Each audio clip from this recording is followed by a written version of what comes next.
Hola, un gran saludo a todos. Les habla Claudio Rodríguez, director de BaseballJaponés.com, y les doy la más cordial bienvenida al episodio número 41 de La Hora del Béisbol Japonés. Un encuentro semanal para ponerlos al día con la actualidad de los latinos que están activos en la Liga Profesional Japonesa, hablarles de la historia y las curiosidades de la NPB y también responder a las preguntas de nuestros seguidores. El programa de hoy, como siempre, está repleto de información muy interesante. Comenzaremos, como es costumbre, con nuestras notas y noticias más importantes de la semana. Luego hablaremos de cómo funcionan los contratos de la NPB y por último responderemos a las preguntas que recibimos de nuestros fanáticos esta semana. De manera que, sin más demoras, comencemos a pegarle la pelota.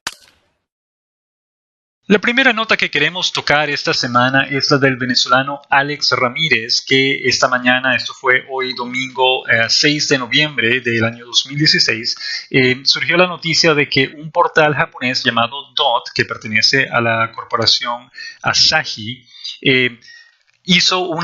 publicó un artículo en el que hizo una evaluación de todos los managers de la Liga Central de la NPB. Y en dicha evaluación, Ramírez fue votado como el mejor manager de esta temporada del año 2016 en la NPB. Obviamente no se trata de un trofeo o de un premio oficial, ni mucho menos, pero sin duda es algo que hay que celebrar, es algo muy agradable o muy satisfactorio de ver que la prensa japonesa le está prestando atención al trabajo que está haciendo el venezolano Alex Ramírez como manager del equipo Estrellas de DeNA. Recuerden, Ramírez debutó este año como manager en la NPB. Él ya había jugado 13 campañas como jugador en la NPB con 3 equipos distintos, impuso una gran cantidad de récords, seguramente va a ser elegido al Salón de la Fama, del béisbol japonés en el futuro, pero este año fue su debut como manager en la liga. Se convirtió en el primer manager latino en la historia de la NPB y además este año fue el único manager extranjero que tuvo la liga, que está constituida por 2 equipos. De manera que es fantástico, hay que celebrar esta noticia porque la prensa japonesa, los cronistas japoneses están alabando su trabajo, estuvieron de acuerdo con los movimientos que hizo, les pareció que hizo un gran trabajo este año y por esa razón en este artículo en particular de este portal de noticias, es un portal de noticias en línea, en internet, llamado DOT, D-O-T, periodista en particular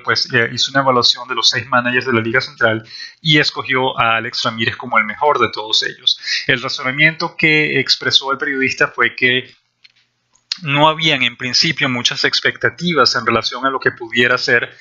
Ramírez este año, esta temporada, entre otras cosas porque estaba asumiendo las riendas de un equipo modesto, si lo podemos llamar así, un equipo que en los últimos 8 años había terminado 6 veces en el último lugar de la clasificación y en los otros 2 años terminó en el 5º lugar.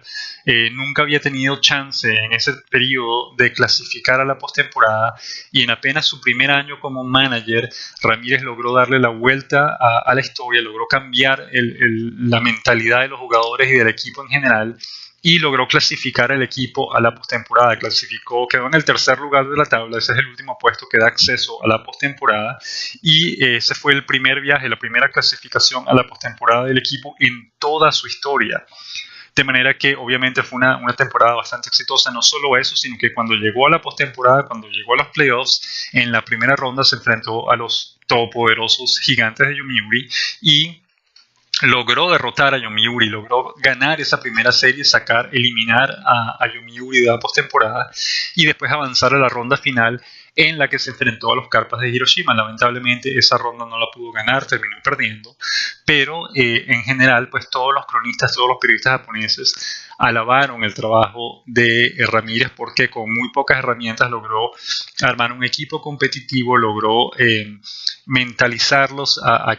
convencerlos de que sí pueden ganar, porque muchos de esos jugadores ya estuvieron jugando con el equipo en los últimos años, pero por alguna razón pues no lograban ganar. Ramírez logró convencerlos de que sí pueden ganar, de que tienen el talento suficiente para ganar y a pesar de que el récord del equipo este año estuvo bajo 500, es decir, ganaron 69 partidos y perdieron 71, si mal no recordamos. Pero fue un récord suficiente para clasificar al equipo a la postemporada. Y eso pues hay que sin duda celebrarlo porque fue un gran trabajo el que hizo Ramírez esta temporada. Este periodista en particular en esta nota hizo una evaluación en base a puntos, no reveló cuál es el máximo, pero entendemos que era 100, y de ese máximo de 100, Ramírez recibió 85 puntos. El segundo manager en la lista de los 6 managers de la Liga Central fue Koichi Ogata, el manager de los Carpas de Hiroshima, y él recibió 80 puntos en la evaluación, más que todo porque logró llevar al equipo de Hiroshima a ganar su primer título de liga en 25 años, de manera que es un gran logro. Además fue sin duda el mejor equipo, no solo de la Liga Central, sino de toda la NPB. Fue el equipo que más victorias consiguió con 89 esta temporada, y eso obviamente pues habla muy bien del trabajo que hizo Ogata en este año. Sin embargo, no le dieron más puntos que Ramírez porque con respecto a Ogata, pues primero sí existían ciertas expectativas que todo el mundo esperaba que cumpliera, y él terminó cumpliéndolas. Y segundo, le bajaron ciertos puntos porque en la recta final, es decir, en la Serie de Japón, una vez que el equipo clasificó a la Serie de Japón, estuvo 2-0, 2 victorias sin derrotas en los 2 primeros juegos de la serie, de la final, pero lamentablemente después perdió los últimos 4 juegos de manera consecutiva. Y eso pues no solo hizo que perdiera el título, sino también el periodista que lo evaluó pues le restó puntos por eso, porque demostró que todavía tiene cosas que aprender. Varias de sus decisiones durante la final no fueron las mejores, y eso pues causó las derrotas del equipo, y por esa razón le bajaron puntos y quedó segundo detrás de Ramírez. Sin embargo, 80 puntos pues es sin duda una evaluación muy buena, y fue un gran trabajo el que hizo Ogata esta temporada. El tercero fue el manager Mitsuru Manaka de las Golondrinas de Yakult, que recibió 60 puntos. Yakult fue un caso muy particular este año porque estuvo la mayor parte de la temporada en el último lugar de la clasificación de la Liga Central. Sin embargo, Manaka, que ya tiene, este será su segundo año o su tercer año con las Golondrinas de Yakult, logró, a pesar de que muchos de sus jugadores, sobre todo los lanzadores abridores, estuvieron todos lesionados, y eso dificultó mucho que el equipo fuese competitivo. A pesar de todo eso, Manaka logró darle la vuelta a la historia, logró cambiar las cosas, logró comenzar a ganar partidos con el equipo, y hasta mediados de septiembre Yakult estuvo peleando con Dena el último puesto a la postemporada de la Liga Central. Al final Dena salió ganando, Yakult no pudo obtener ese cupo, pero considerando todos los problemas que el equipo tuvo, las lesiones que tuvo que enfrentar, y el hecho de que estuvo la mayor parte de la temporada en el último lugar,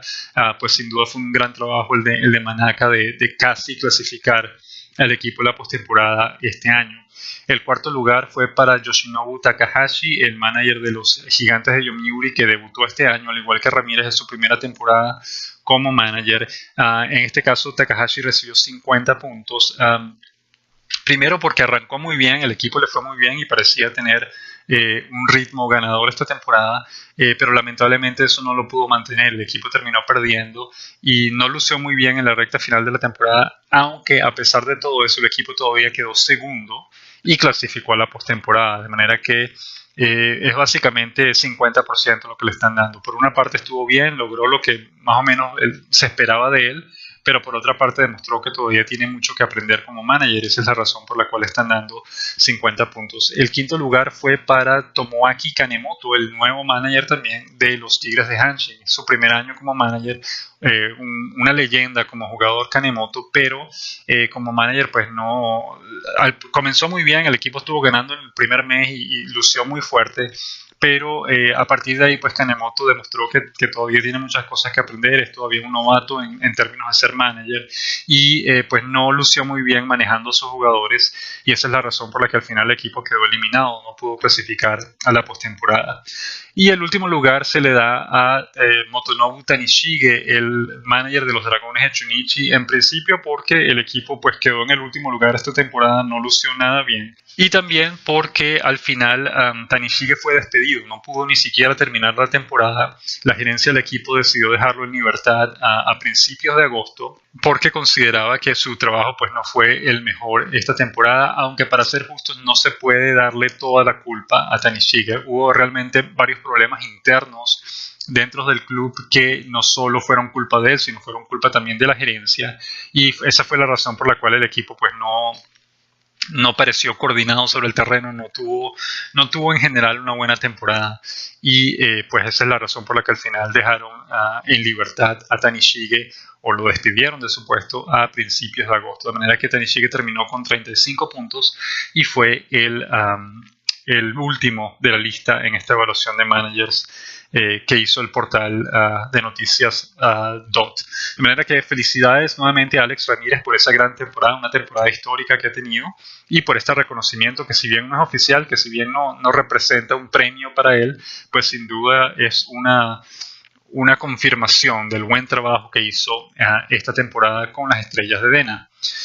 La siguiente nota que queremos mencionar es la celebración del título de los Carpas de Hiroshima, el título de la Liga Central que ganaron este año, y la ceremonia de retiro del veterano lanzador Hiroki Kuroda. Un total de 313,000 personas se hicieron presentes para ver el desfile del equipo a través de las calles de Hiroshima. De hecho, compartimos unos videos a través de Twitter y Facebook para que vieran las imágenes de la celebración y fueron realmente impresionantes porque había un helicóptero en el aire más o menos moviéndose a través de la ruta que iba a recorrer el equipo y fue increíble la gran cantidad de personas, gran cantidad de gente que estaba presente para felicitar a los jugadores. De hecho, vimos incluso una parte del video en el que algunas celebridades que estaban entre el público, tenían una cámara y un micrófono y todo, estaban saludando a los jugadores que estaban pasando por enfrente de ellos y fue conmovedor verlos porque todo lo que le decían y lo que le gritaban a los jugadores era muchísimas gracias por lo que han hecho por nosotros, por este título que nos han dado, muchísimas gracias por hacernos tan felices, es decir, fue algo increíble, algo muy emotivo y además los jugadores por su parte pues también agradecían al público todo el apoyo que recibieron durante la temporada, de manera que fue un desfile muy entretenido con mucha gente y muy emotivo también. La gente estaba muy muy feliz de verlos pasear, de saber que habían ganado el título y no paraban de agradecerles el gran trabajo que hicieron este año. Y para ganar el título, repetimos, fue el primer título de Hiroshima en 25 años, el primer título de liga, de manera que pues, fue una gran celebración la que tuvieron los fanáticos de Hiroshima esta temporada. Vimos a Hiroki Kuroda, el veterano, y vimos a Takahiro Arai, otro veterano del equipo, compartiendo un convertible pues sin techo, y los vimos a los dos sentados en el asiento trasero y saludando a la gente, y caramba, fueron imágenes muy emotivas. También vimos varios de los extranjeros, a Chris Johnson, que ganó el premio Sawamura este año, a Brad Eldred y a Jay Jackson. Estaban todos en un autobús de esos que son descubiertos, un autobús de 2 pisos que son descubiertos en la parte de arriba, y los vimos celebrando junto a varios de los jugadores japoneses, de manera que fue fantástico verlos a todos celebrando, participando del desfile y la respuesta del público fue increíble, fue algo muy emocionante. A quien sí no vimos fue el dominicano Héctor Luna. Recuerden, Héctor Luna formó parte de los Carpas de Hiroshima esta temporada, sin embargo se lesionó y no pudo jugar el resto de la postemporada. Se lesionó en el primer partido, si mal no recordamos, el primer partido del playoff, y a partir de ahí pues no pudo jugar el resto del playoff ni tampoco pudo jugar en la serie de Japón, y leímos también que el equipo le iba a dar permiso para que se fuese temprano porque quería irse a los Estados Unidos a verse con un médico para chequear su lesión, de manera que pues lo más probable es que no haya estado. De hecho no lo vimos en el desfile y es lamentable porque pues nos hubiese gustado que Luna estuviese ahí también. Después de todo, Luna aportó bastante al triunfo del equipo esta temporada. Y una vez que terminó el desfile, de los 313,000 personas que se hicieron presentes, 31,000 de ellas entraron al estadio Mazda de Hiroshima, que es la sede del equipo, para la ceremonia de retiro de Hiroki Kuroda, que duró aproximadamente media hora, y estaban pues las gradas totalmente, todo el estadio estaba lleno simplemente para ver las palabras que dijo Kuroda a la hora de retirarse, el saludo que le hicieron sus compañeros, el doage que llaman los japoneses, que es cuando lanzan al jugador o al manager, sus compañeros lo lanzan al aire para celebrar en este caso su retiro, y si mal no recordamos lo lanzaron 15 veces al aire, de manera que fue una gran celebración. Muchas felicitaciones por parte de sus compañeros y pues también hizo una entrevista, muchísimas fotos que se tomó. Fue una ceremonia muy bonita para terminar una carrera que fue muy buena, muy exitosa, la carrera de Hiroki Kuroda, tanto en Japón como en las grandes ligas con los Dodgers de Los Ángeles y los Yankees de Nueva York. La siguiente nota que queremos mencionar es que esta semana los Leones de Seibu dejaron en libertad al venezolano Felipe Paulino y al dominicano Smerling Vázquez. Pues no resulta una sorpresa porque ambos tuvieron récords bastante modestos. Paulino fue, recuerden, contratado de emergencia a mediados de campaña y trabajó mayoritariamente como abridor, pero lamentablemente dejó un récord de 0-6, es decir, 0 victorias y 6 derrotas. 32 ponches y una efectividad de 4.70 en 9 salidas, 8 de las cuales fueron aperturas. Al principio, para ser justo, Paulino no lanzó mal, es decir, permitió carreras, pero no es que le hicieron 20 o 10 carreras en un partido, le decían 3 o 4. Lo que pasa es que lamentablemente no estaba recibiendo el apoyo ofensivo de sus compañeros y pues cada vez que permitía 3 o 4 carreras siempre terminaba perdiendo. Y esa es la razón por la cual terminó con récord de 0-6 y una efectividad de 4.70. Pero, pues, digamos, no nos sorprende el movimiento porque nos esperábamos que eso iba a ocurrir y pues es probable que ya se haya acabado la carrera de Felipe Paulino en Japón, ya que el equipo lo dejó en libertad tras apenas una temporada. Y lo mismo se puede decir de Smerling Vázquez, el dominicano, aunque Vázquez ya es su segundo año en Japón. Aunque lamentablemente no sabemos si fue por lesión o por falta de cupos para extranjeros o cuál fue el motivo, pero lamentablemente solo jugó 19 partidos esta temporada, dejó récord de 0-0 con 13 ponches y una efectividad de 5.51. Puede que haya sido una lesión porque el año pasado el equipo lo utilizó bastante, este año pues no, apenas vio acción, repetimos, solamente en 19 juegos. Pero pues una efectividad de 5.51 y ver acción en apenas 19 juegos significa que, pues, que el equipo lo más probable es que no lo quiera renovar. De manera que son dos nuevas bajas, bajas latinas en el mercado invernal de la NPB. Y recuerden, pues los Leones de Seibu dejaron en libertad al venezolano Felipe Paulino y al dominicano Smerling Vázquez. También queremos hablar del dominicano Jamaico Navarro y el cubano Alfredo Despaigne. Varios medios japoneses reportaron esta semana que lo más probable es que los Marinos de Lotte, que es el equipo para el que ambos jugadores jugaron este año, no pueda lamentablemente renovar los contratos de ambos para el año que viene, aunque son razones muy distintas. En el caso de Navarro, se puede decir que el equipo no quedó satisfecho con su rendimiento. Recuerden, Navarro apareció en las portadas de todos los periódicos deportivos japoneses porque a mediados de febrero de este año fue arrestado en Okinawa por cargar 2 balas en su equipaje de mano y después de eso fue suspendido por un mes por el equipo como una medida disciplinaria, de manera que no pudo debutar en la NPB sino hasta el 23 de abril, un mes después de que había comenzado la temporada. Cuando una vez que debutó, pues logró demostrar parte de su talento, pero lamentablemente no cumplió con las expectativas. También estuvo lesionado por un tiempo, de manera que al final pues Navarro solamente pudo conectar 10 honrones, empujó 44 carreras y batió para 2.17 en 82 juegos. En comparación, en las 2 temporadas anteriores en las que Navarro había jugado en Corea del Sur, su promedio por año fue 40 jonrones en 2 años que jugó allá, promedió 40 jonrones y 118 carreras empujadas por año, por temporada, y además su promedio total en los 2 años que disputó en Corea del Sur fue 2.97, de manera que el equipo obviamente esperaba mucho más de él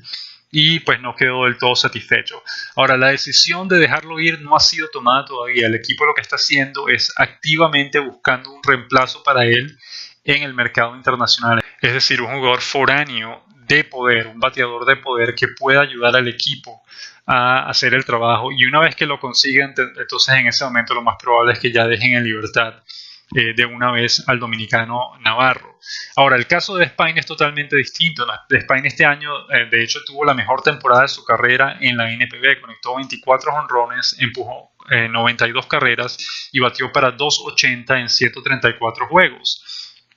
El problema con Despaigne es que Despaigne acaba de cumplir el segundo año de un contrato de 2 años que el equipo le había dado y el equipo está interesado en renovarlo y él también está interesado en regresar al mismo equipo. Él quiere seguir jugando con Lotte porque es el único equipo que conoce y es un equipo con el que se siente cómodo, con el que está cómodo en este momento. Sin embargo, los halcones de SoftBank, que son uno de los equipos más ricos de Japón, están muy interesados en contratarlo. Y Lotte tiene miedo de que la oferta de SoftBank sea mucho mayor a la de ellos y por esa razón pues no tengan chance de poder renovar al jugador. No solamente eso, sino que la decisión no depende del jugador, la decisión depende, recuerden, de la Federación Cubana de Béisbol, que es la que tiene un convenio con la NPB para enviar jugadores cubanos a jugar en Japón sin que deserten, sin que abandonen su país. De manera que pues al final la decisión de renovarlo no depende ni del lote ni de Spain, sino depende de la Federación Cubana de Béisbol, y es probable que la Federación Cubana de Béisbol termine aceptando el mayor contrato, el mayor dinero que le va a ofrecer SoftBank para tratar de contratar a Spain. Habrá que esperar a ver qué ocurre, pero lo que comentaban pues la mayoría de los medios japoneses esta semana es que lo más probable es que el lote no pueda tener a Navarro ni a Despaine con ellos en la temporada 2017. Una nota más que queríamos mencionar, y esta nos la hizo llegar uno de nuestros seguidores a través de Facebook, es que el cubano Félix Pérez, que recuerden jugó esta temporada con las Águilas de Rakuten, está negociando en este momento, según él le comentó a los medios venezolanos, está negociando en este momento su regreso al equipo de Rakuten la temporada que viene. Recuerden, hace quizás como un mes o 3 semanas atrás, los medios japoneses anunciaron que las Águilas de Rakuten estaban interesadas en renovar los contratos del mexicano Jaffer Amador y del dominicano Carlos Peguero, pero ese artículo no mencionó nada en relación a Félix Pérez, lo que quiere decir que el equipo pues básicamente lo estaba dejando en libertad. Sin embargo, Félix Pérez en este momento está confirmando que está negociando con Rakuten y que está haciendo todo lo posible por volver. Y eso pues nos parece justo porque en realidad los números de Pérez no fueron malos. Pérez solamente pudo jugar en 24 partidos. Recuerden que lo contrataron ya en la recta final de la temporada, pero sí logró jugar 24 partidos, conectó 5 jonrones y empujó 15 carreras, por lo que pues no fueron números malos. Nos parece que el equipo debió darle una nueva oportunidad y al parecer eso es lo que está ocurriendo, de manera que pues lo felicitamos por eso y esperemos que se logre concretar algo y que él pueda regresar a Japón a jugar otra vez en la NPB en el año 2017. El veterano lanzador japonés Ryota Igarashi, que también vio acción, tiene experiencia en las grandes ligas, debutó esta semana con los Tomateros de Culiacán en la Liga Mexicana del Pacífico. Fue un caso muy curioso porque él llegó esta semana a México, lo entrevistaron varios periodistas mexicanos y sus primeras declaraciones fue que pues estaba muy feliz de venir a México a jugar y que al mismo tiempo él no sabía que lo querían utilizar como abridor. La mayoría o casi toda su carrera ha sido cerrador o relevista intermedio y de hecho hasta antes de llegar a México había hecho quizás solamente 2 aperturas en toda su carrera, de manera que cuando los periodistas le dijeron que bueno, que el manager planea utilizarte como lanzador, Igarashi quedó como abridor, Igarashi quedó sorprendido porque no entendía pues, cuál era el razonamiento detrás de esa movida. Sin embargo, lo hizo sin ningún tipo de problema, de manera que él abrió su primer partido en la Liga Mexicana del Pacífico esta semana, lanzó 2 entradas completas, permitió un hit, y no permitió carreras, de manera que fue un sólido debut para Igarashi en la Liga Mexicana. Y pues estaremos pendientes de lo que vuelva a hacer, lo que pueda hacer en los siguientes partidos durante el tiempo que esté en México. Este martes queríamos recordarles que este martes se entregan los guantes de oro de la NPB y recuerden que el venezolano José Celestino López tiene mucho chance de ganarlo, de manera que estamos muy pendientes de esos resultados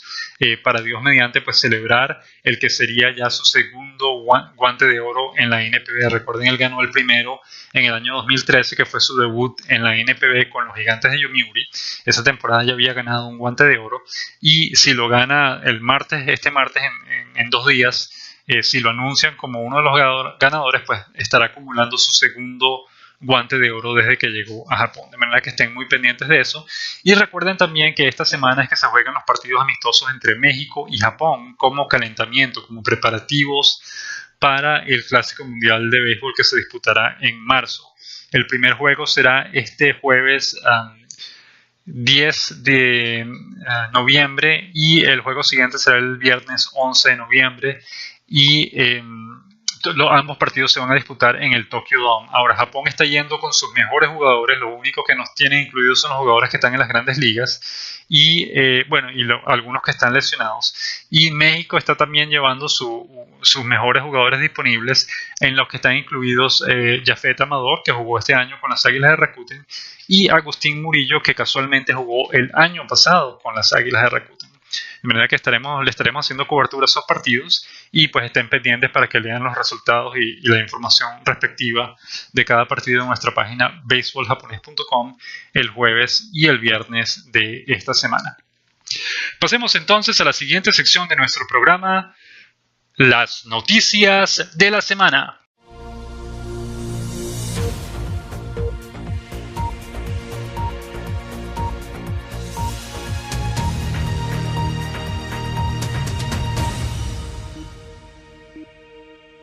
Nuestra semana comenzó el lunes 31 de octubre con nuestra columna El Bate del Samurái, en la que hablamos y explicamos el por qué Shohei Ohtani no se va a ir a las grandes ligas esta temporada.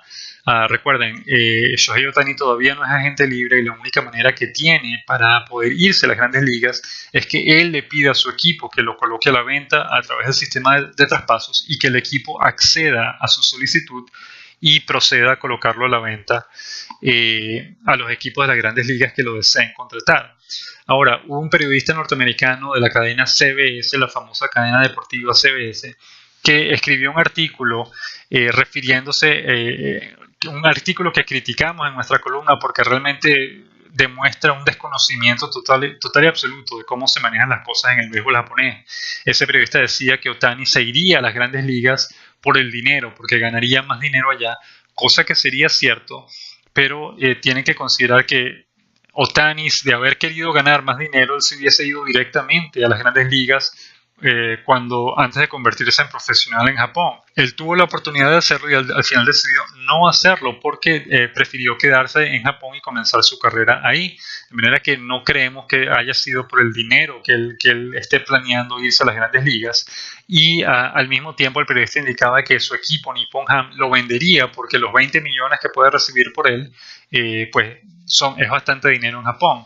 Y eso es cierto, 20 millones podría cubrir la mayor parte de la nómina del equipo más modesto de la NPB. Sin embargo, decir que el equipo lo vendería por dinero no tiene sentido alguno, porque todos los equipos de la NPB, si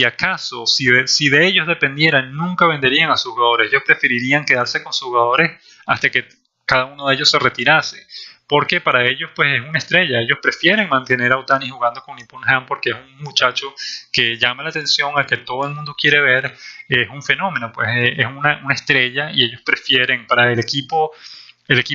gana más dinero manteniéndolo en su nómina de lo que va a ganar vendiéndolo por apenas 20 millones. Recuerden, el sistema de traspasos anterior no ponía límite. Los equipos de las grandes ligas, el que pagaba más dinero era el que lograba quedarse con los derechos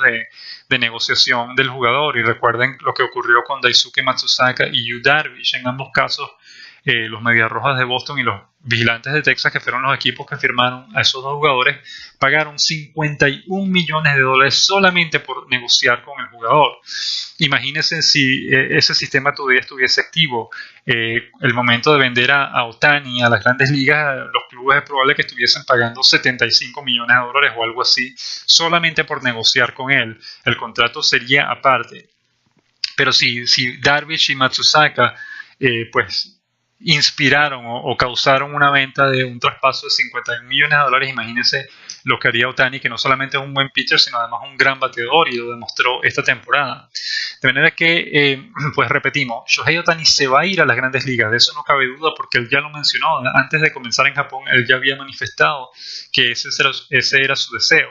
Sin embargo, lo que sí podemos decir es que no se va a ir este invierno. No hay ningún indicio, no hay nada que indique que en este momento él está pensando en irse a las grandes ligas. Que se va a ir en el futuro, de eso no hay duda, pero no va a ser en este momento. Y seguramente no va a ser por el dinero que va a ganar allá, sino por la oportunidad de enfrentarse a los mejores jugadores del mundo. Obviamente, un contrato de las grandes ligas le va a traer a sus bolsillos bastante dinero. Pero de nuevo, su problema o su interés principal no es el dinero, es la posibilidad de jugar en las grandes ligas y en especial en su caso la posibilidad de jugar como lanzador y también como bateador en las grandes ligas, que es lo que está haciendo ahorita en Japón y lo que realmente él quiere hacer. De manera que, de nuevo, repetimos, los invitamos a que lean la columna para que conozcan más detalles de la historia, pero lo que sí les podemos prácticamente garantizar es que este año Shohei Ohtani no se va a ir a las grandes ligas. El martes 1 de noviembre publicamos la noticia de que Seibu había dejado en libertad tanto al venezolano Felipe Paulino como al dominicano Smerling Vázquez, básicamente por el pobre rendimiento que tuvieron ambos esta temporada en Japón. El miércoles 12 de noviembre publicamos la noticia de que Nippon Ham había extendido el contrato de su manager Hideki Kuriyama por un año, cosa que nos parece un poco modesta porque pues el manager Kuriyama, que ya está en su cuarta temporada con el equipo, logró llevarlo a su primer título de la Serie de Japón en 10 años y apenas el tercer título en toda la historia del conjunto, de manera que pues nos parece que se hubiese merecido un contrato mayor de más tiempo y de más dinero, pero sin embargo pues él parece haber estado contento y aceptó un contrato para quedarse un año más al frente de los luchadores de Nippon Ham. El jueves 3 de noviembre publicamos la noticia de que el correo japonés está planeando honrar a los luchadores de Nippon Ham, a los Carpas de Hiroshima y a Hiroki Kuroda por la gran temporada que los tres tuvieron este año en la NPB. Con ese motivo, pues el correo japonés realizó una colección de estampillas con fotos e imágenes de estos dos equipos, de Nippon Ham y de los Carpas de Hiroshima y Hiroki Kuroda, y son unas colecciones de estampillas muy bonitas que incluyen otras cosas, además unos regalos extras, y los precios varían entre 30 y 50 dólares por colección, pero sin embargo son recuerdos muy hermosos para todos los fanáticos de esos dos equipos y también de Kuroda, y pues nos pareció fantástico que el correo japonés haya tomado esa iniciativa de honrar a esos dos equipos y al jugador con unas colecciones conmemorativas del gran año que tuvieron este año, y que se pueden comprar, pues son para coleccionistas, colecciones de estampillas y otros productos que vienen con ese mismo, viene todo dentro de un mismo paquete. El viernes 4 de noviembre hablamos de que el japonés Munenori Kawasaki, que jugó en las grandes ligas con Seattle, con los marineros de Seattle, con los Azulejos de Toronto, y este año jugó con los Cachorros de Chicago, la prensa deportiva japonesa indica que lo más probable es que este año él decida regresarse a Japón, y que si regresa a Japón lo más probable es que firme de nuevo con su equipo original, los Halcones de Seibu, de quienes ya se dice y le tienen preparado un contrato de casi 12 millones de dólares por 3 años si él acepta regresar al equipo. De manera que, considerando que su edad ya está en 35 años y que apenas ha visto acción en las últimas 2 temporadas en las grandes ligas, si él toma la decisión de regresarse a Japón, lo más probable es que lo veamos regresando con su equipo original, los Halcones de SoftBank. Ayer sábado 5 de noviembre hablamos del caso de Lote y el dominicano Jamaico Navarro y el cubano Alfredo Despaigne. Recuerden, ambos jugadores defendieron los colores del equipo esta temporada y el equipo en principio quería mantenerlos, pero al parecer está tirando la toalla con Navarro, a quien consideran que no ayuda al equipo tanto como ellos esperaban. Y segundo, está muy interesado en contratar o en renovar el contrato de Despaigne, pero lamentablemente eso no depende ni de ellos ni de Despaigne tampoco. Eso depende de la Federación Cubana de Béisbol, que es la que maneja los derechos del jugador y la que decide al final si le permite renovar con el mismo equipo de siempre o si lo vende a un equipo distinto. Y en ese caso pues hay que tomar en cuenta que los Halcones de SoftBank, que son uno de los clubes más ricos de Japón, tienen su mira puesta en Despaigne y seguramente van a presentar una oferta muy cuantiosa tratando de asegurar los derechos del jugador. Habrá que esperar a ver qué ocurre en las próximas semanas, pero eso es algo, es decir, existe la posibilidad, y eso lo han mencionado todos los medios deportivos japoneses, de que ni Navarro ni Despaigne continúen jugando con el equipo en 2017, cosa que sería lamentable para los fanáticos del club, pues que se ven acostumbrados a verlo sobre el terreno, en especial a Despaigne, que tuvo una temporada fantástica este año, y sería pues muy duro no poder verlo la temporada que viene, de manera que de nuevo, no hay nada que podamos hacer por el momento, lo único que nos queda es esperar para saber el resultado de esa historia. Y finalmente hoy, domingo 6 de noviembre, publicamos la noticia de que el venezolano Alex Ramírez había sido votado como el mejor manager de la Liga Central este año por el portal de noticias japonés DOT, D-O-T. De manera que estas fueron entonces las noticias más importantes de esta semana. Y pasemos ahora a nuestra siguiente sección, Conociendo al béisbol japonés. Esta semana en Conociendo al béisbol japonés queremos hablarles de cómo funcionan los contratos de la NPB. Recuerden, el contrato estándar que firman los jugadores japoneses en la NPB los obliga a disputar 8 temporadas completas con el equipo antes de poder convertirse en agente libre, pero el agente libre a nivel nacional solamente, es decir, agente libre que podría firmar con algún otro equipo japonés. Pero si disputa 9 temporadas completas con el equipo, entonces podrá ganarse la agencia libre, es decir, podría convertirse en agente libre y en ese caso podría firmar tanto con otro equipo japonés como con un equipo de las grandes ligas. De manera que esa es la manera en que funcionan. El contrato estándar que usan los japoneses en la NPB está básicamente basado en un contrato de ligas menores de los años 30, un contrato de las grandes ligas, de ligas menores de su división, de divisiones inferiores de los años 30, de manera que esa es la razón por la que los contratos que se utilizan hoy día en Japón son muy parecidos a los que existían en las grandes ligas antes de 1975, que fue el año en que se eliminó la llamada cláusula de reserva. Esa cláusula de reserva ya no existe y esa es la razón por la que tenemos agentes libres y por la cual esos agentes libres pueden ganar mucho dinero. Pero antes de 1975 eso no existía y es básicamente lo mismo que ocurre en Japón en este momento. Ellos tienen una cláusula de reserva que les permite controlar los derechos de sus jugadores por ese periodo de tiempo, 8 o 9 temporadas dependiendo, y pues la única manera de romper ese contrato, de que un jugador se vaya a las grandes ligas, si ese es su deseo, antes de cumplir ese monto de tiempo, es que él le pida a su equipo que lo coloque a la venta a los clubes de las mayores a través del llamado sistema de traspasos, que en este caso, recuerden, tiene nuevas reglas. El equipo de grandes ligas solo pagará un máximo de $20 millones por los derechos del jugador, el jugador con el que quiera negociar, el jugador al que quiera firmar, y esa es básicamente la única manera que hay para poder vender a un jugador, para que un jugador japonés pueda dar el salto a las grandes ligas antes de poder convertirse en agente libre. Ahora, mencionamos los contratos de la NPB porque básicamente esta es la época del año en la que más se menciona ese tipo de contratos. Lo que ellos hacen, tal cual como una compañía, una corporación de negocios normal, cada jugador de la NPB, estamos hablando de los jugadores japoneses, es evaluado cada año y su empresa, la empresa matriz, que es la que le paga su dinero, lo evalúa en base a su rendimiento. Si su rendimiento fue bueno, el equipo normalmente le da un aumento de sueldo. Si su rendimiento fue regular, el equipo le mantiene su sueldo, y si su rendimiento fue malo, entonces el equipo incluso le reduce su sueldo, y esa evaluación se hace cada año. Cada mes de noviembre y diciembre siempre vemos noticias de jugadores entrando a las oficinas de su equipo en las que se sientan, son reuniones cortas en las que se sientan y el equipo le dice: mira, esto es lo que te estoy ofreciendo, y el jugador tiene básicamente que aceptarlo porque no tiene ningún otro recurso. De manera que esa es la manera en la que funcionan los contratos de la NPB, los contratos que firman los jugadores japoneses en la NPB, y que a veces tienen límites muy curiosos, es decir, les permiten que el aumento de sueldo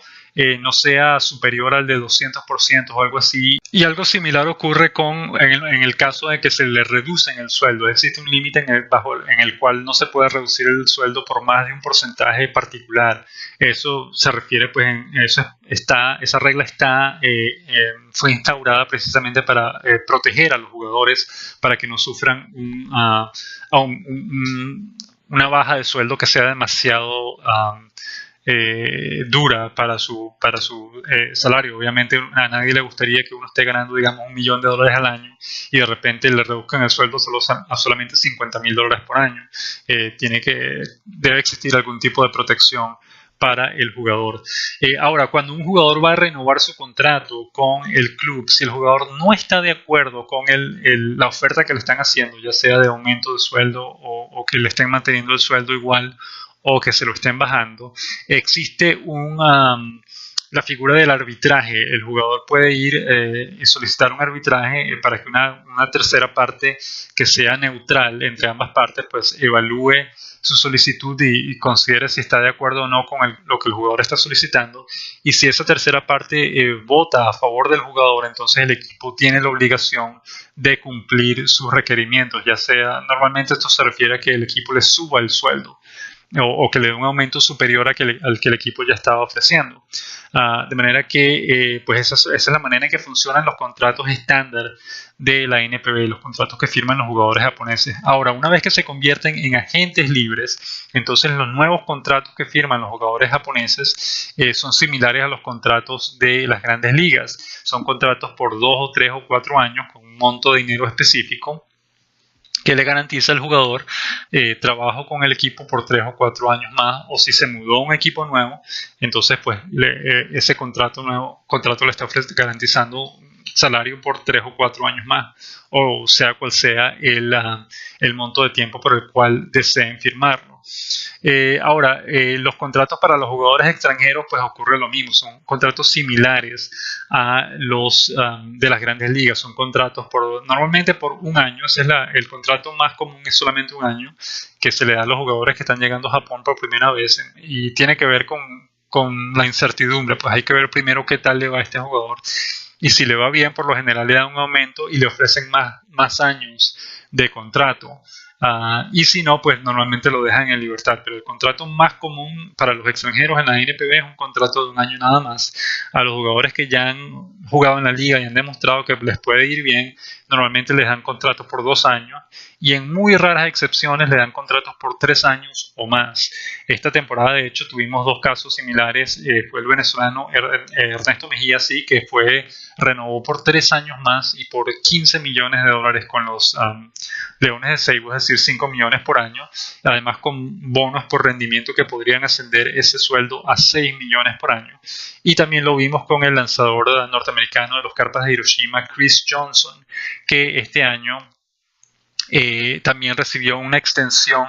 de 3 años más con el equipo de los Carpas de Hiroshima por un salario de, creemos, si mal no recordamos, fue $3 millones por año. De manera que pues esa es la manera. Los contratos, recuerden, los contratos para los jugadores extranjeros funcionan muy similares, son contratos similares a los que se ven en las grandes ligas hoy día, pero los contratos de los jugadores japoneses son contratos que asemejan los contratos que existían en las grandes ligas antes de 1975, cuando existía la cláusula de reserva. De manera que pues esto es, simplemente queríamos informarles pues un poco más o explicarles un poco mejor cómo funcionan esos contratos en la NPB y cómo es la manera en la que trabajan los jugadores en la NPB. Como explicamos anteriormente, existe también el sistema de traspaso, que es la única manera que le permite a esos jugadores que todavía no han llegado a ser agentes libres en irse a las grandes ligas más temprano. Y básicamente consiste en que una vez que el equipo decide colocar al jugador a la venta, los equipos de las grandes ligas interesados hacen sus ofertas, tienen derecho a negociar con él, todos ellos tienen derecho a verse con el jugador y a negociar con él, ofrecerle un contrato, y si el jugador acepta el contrato de uno de ellos, entonces en ese momento el equipo debe pagarle la transferencia al equipo japonés. El equipo de las grandes ligas tiene que pagarle la transferencia al equipo japonés, que recuerden es un máximo de apenas $20 millones, no puede ser más de eso, y es una regla que cambió hace ya 3 años, en 2013, y que fue una regla que básicamente juega en contra de los equipos japoneses, porque los está obligando a vender a sus mejores jugadores por un monto fijo, que en ciertas ocasiones, como Masahiro Tanaka, por ejemplo, ese monto ha podido ser de 50, 60 o incluso $70 millones, pero las Águilas de Rakuten se vieron obligadas a venderlo por solamente $20 millones, cosa que obviamente los afecta. Y es algo que veremos cuando Shohei Ohtani sea vendido a las grandes ligas, porque es obviamente un jugador que vale mucho dinero, que podría merecer una transferencia de ese monto, 50, 60, $70 millones, y que lamentablemente no será así, será solamente por 20 millones, porque ese es el máximo que permite el acuerdo que tienen las grandes ligas con la NPB en este momento, a través del llamado sistema de traspasos. Esperemos que esta información les haya ayudado a entender un poco mejor cómo funcionan los contratos de los jugadores japoneses y los contratos en general en la NPB, en la liga japonesa, y también los haya ayudado a entender la razón por la cual la mayoría de los jugadores japoneses no son libres de irse a las grandes ligas de una, sino que tienen que esperar un tiempo, básicamente ganarse el respeto y la confianza de su equipo. El equipo debe sentir que ellos ya han hecho todo lo posible por el equipo y que el equipo no tenga pues queja ninguna en relación a su rendimiento, y pues aceptando su solicitud, en ese momento el equipo decidirá colocarlo a la venta a las grandes ligas. Pero si no es así, pues el equipo, incluso si el jugador lo solicita, el equipo tiene todo el derecho a rehusarse a venderlo. Porque bueno, obviamente desean que el jugador se mantenga jugando con el equipo, de manera que es un sistema un poco complicado porque no tiene reglas, es decir, las reglas son claras, pero no depende, muchas de las partes del proceso dependen de la voluntad de las partes involucradas. No es algo matemático que ocurre que si uno cumple con ciertos requisitos, uno automáticamente califica para irse. No, eso hay dos cosas: el jugador tiene que solicitarlo y además el equipo tiene que estar de acuerdo con esa solicitud para poder venderlo. Si no, no hay manera de venderlo hasta que el jugador se declare agente libre después de disputar las 9 temporadas que ya mencionamos anteriormente, y 9 temporadas completas. Es decir, no pueden ser, si jugó apenas media temporada, entonces serían 10 temporadas que necesitaría para poder ganarse convertirse en agente libre. De nuevo, esperemos que esto le haya aclarado. Sabemos que es un poco confuso, pero esperemos que les haya aclarado un poco cómo funcionan los contratos en la NPB. Pasemos ahora entonces a la parte final de nuestro programa, las preguntas de la semana.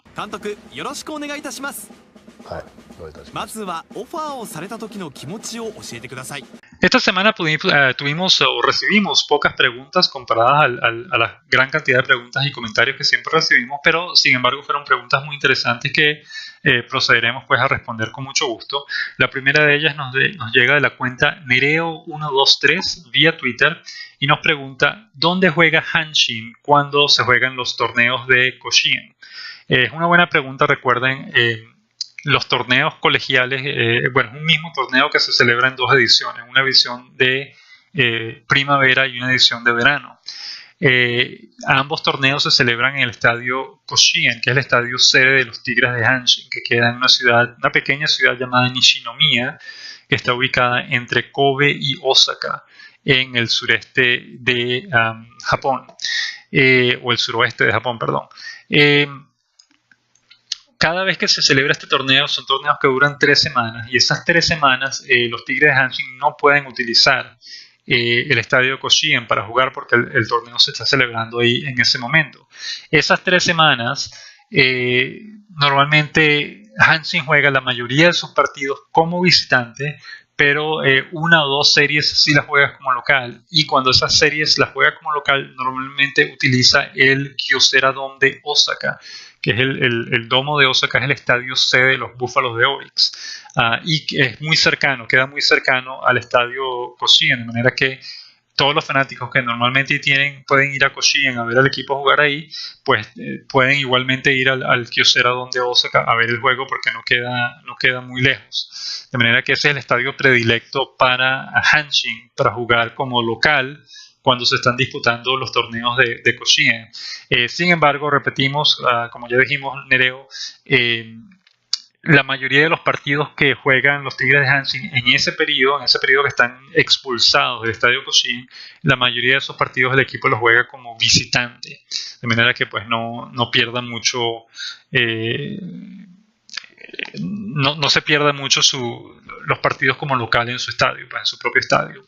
El siguiente comentario nos llega del licenciado Oscar Pimentel vía Twitter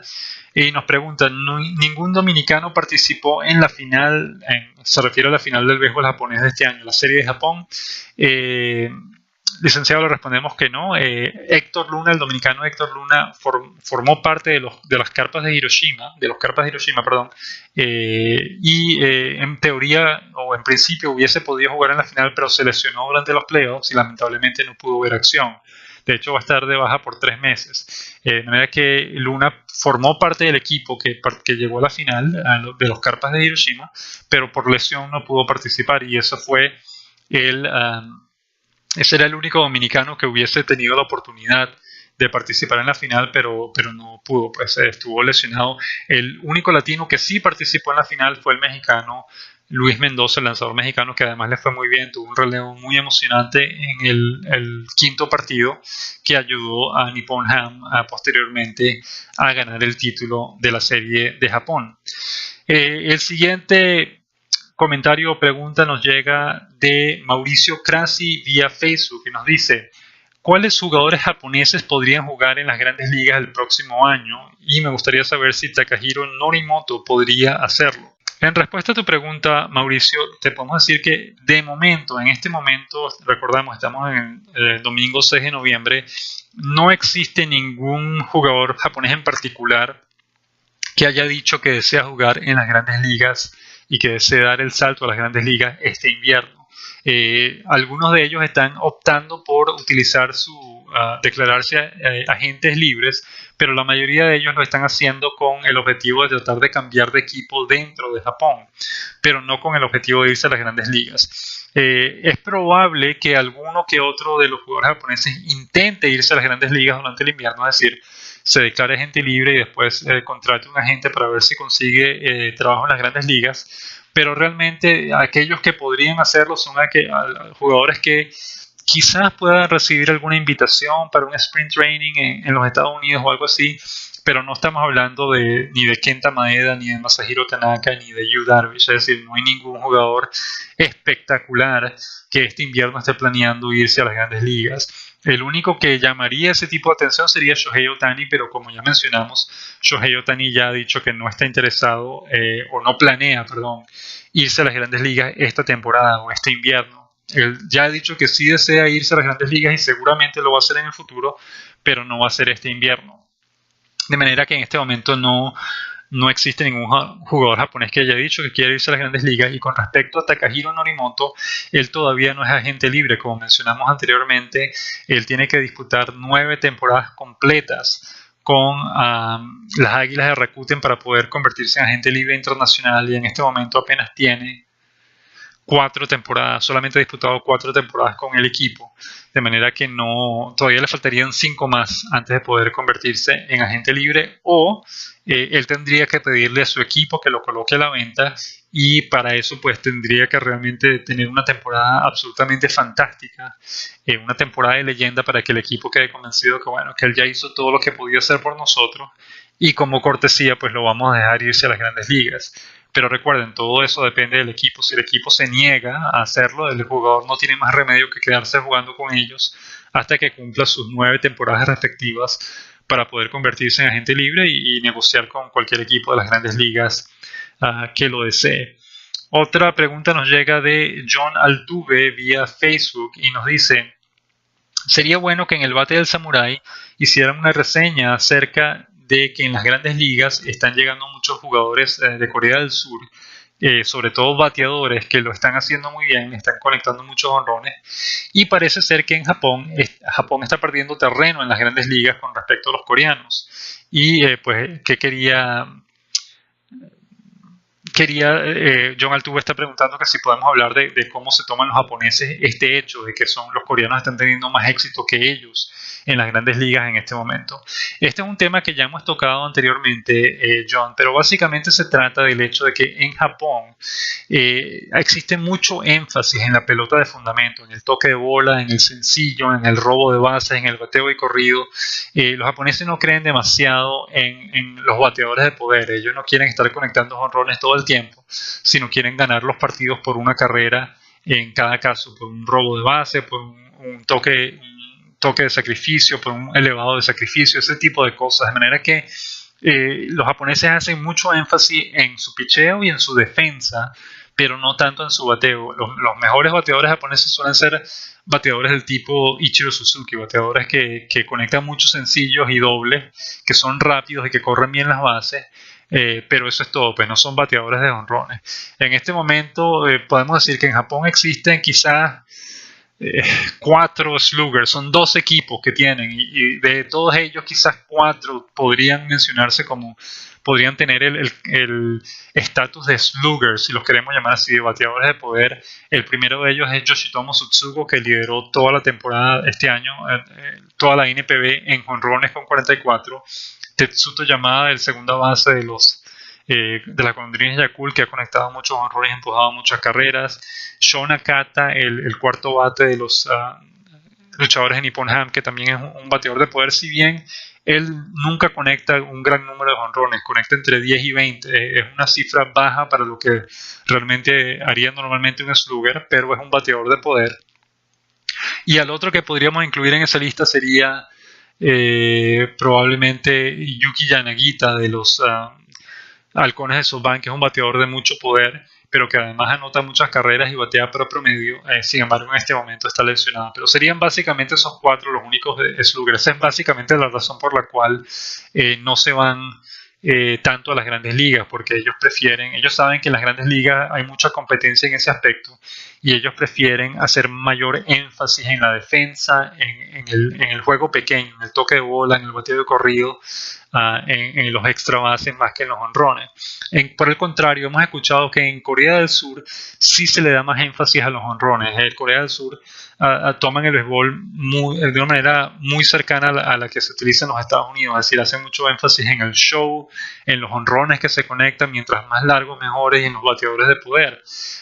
Y esa pues es la razón básicamente por la cual los bateadores coreanos les está yendo bien en las grandes ligas, porque son todos jugadores fuertes que pueden batear la pelota y pueden conectar los honrones muy largos, y pues eso le gusta mucho al público coreano. El público japonés, por el contrario, está muy enfocado en la pelota pequeña, en el robo de bases, en el toque de bola. Esa es la razón por la cual no se desarrollan tantos sluggers en Japón, y esa es la razón por la que no vemos tantos bateadores japoneses teniendo éxito en las grandes ligas, porque todos ellos lo que hacen su énfasis en la pelota pequeña. El caso de Ichiro Suzuki es un ejemplo, porque Ichiro Suzuki es una excepción, quisimos decir, porque Ichiro Suzuki es un bateador de líneas y de toque de bola y de hits dentro del cuadro. No es un bateador de poder, y además es probablemente el mejor de la historia en ese tipo de juego, de manera que pues el caso de Ichiro Suzuki, no todos los japoneses pueden ser como él tampoco. Ichiro Suzuki es muy especial, es un bateador excepcional. Pero de nuevo, esa es la razón. En Japón no se hace énfasis en los bateadores de poder, cada equipo. Esa es la razón por la que en Japón todos los extranjeros que contratan suelen ser los bateadores de poder. Ellos prefieren darle ese trabajo a un jugador extranjero que ya es grande y alto y fuerte, y mantener a los jugadores japoneses concentrados en su pelota pequeña, en su juego de toque de bola y de sencillos. De manera que de nuevo, esa es la razón. En Corea se le da más énfasis a los honrones y al show, al juego de poder. En Japón es todo lo contrario. En Japón se le da énfasis a la pelota pequeña, al toque de bola y a los sacrificios. La siguiente pregunta nos llega el siguiente comentario nos llega de Luis a través de la sección de comentarios de nuestra página baseballjapones.com. Nos dice: fue muy interesante la serie de Japón, la seguí por los videos que publican. Esos son los videos que publicamos en la portada de nuestra página. Gracias por esa, porque es un muy buen aporte. ¿Desde cuándo colocan esos videos? Pues muchísimas gracias por el comentario, Luis. Esa era nuestra esperanza, que la gente que visita la página pues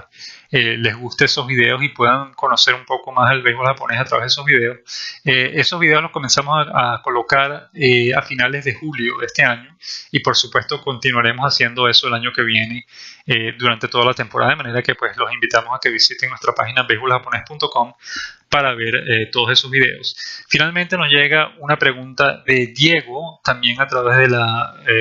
sección de comentarios de nuestra página baseballjapones.com. Nos dice, o nos pregunta: ¿cuándo entregan los premios de la liga? La ceremonia principal de entrega de premios de este año a la NPB va a tener lugar el 28 de noviembre, que es un lunes. Y en esa ceremonia se van a entregar los premios a los jugadores más valiosos de cada liga, los premios al equipo ideal de cada liga. Se van a mencionar quiénes son los integrantes de los equipos ideales de los dos circuitos, y si mal no recordamos, se van a entregar también los premios a los novatos del año. Los premios al Guante de Oro se van a entregar este martes 8 de noviembre. Estén pendientes porque, como ya mencionamos, el venezolano José Celestino López tiene chance de ganar un Guante de Oro este año. Y existe también un premio llamado Matsutaru Shoriki, que es el premio, básicamente un premio que se entrega cada año a la persona o al jugador que más haya aportado al béisbol durante toda la temporada, y normalmente ese premio se le entrega al mejor manager del año, de manera que es probable que se le entregue al manager Hideki Kuriyama, que ganó la serie de Japón con Nippon Ham este año. Sería fantástico que le diesen ese premio al venezolano Alex Ramírez, que en su primer año clasificó a las Estrellas de Denal la postemporada, pero pues no lo sabemos. Eso normalmente se lo dan al manager ganador de la serie de Japón, de manera que pues habrá que esperar a ver cuando lo entreguen, pero repetimos, no tenemos clara la fecha. Puede que se entregue la semana que viene, no esta, sino la semana siguiente, pero no, confesamos que en este momento no tenemos la fecha en que se va a entregar ese premio. De todas maneras, cada vez que se entregue un premio de este tipo, un premio importante, pues lo estaremos mencionando en nuestra página beisboljaponés.com y a través de nuestras cuentas en las redes sociales, Twitter y Facebook. Hemos llegado entonces así al final del programa de hoy.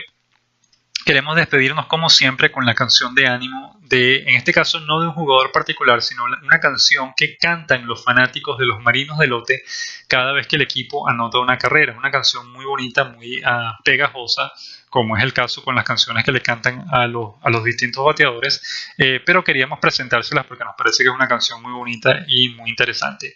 Muchísimas gracias una vez más por habernos acompañado en el programa de hoy y los dejamos con la canción de ánimo de los Marinos de Lote. ¡Viva!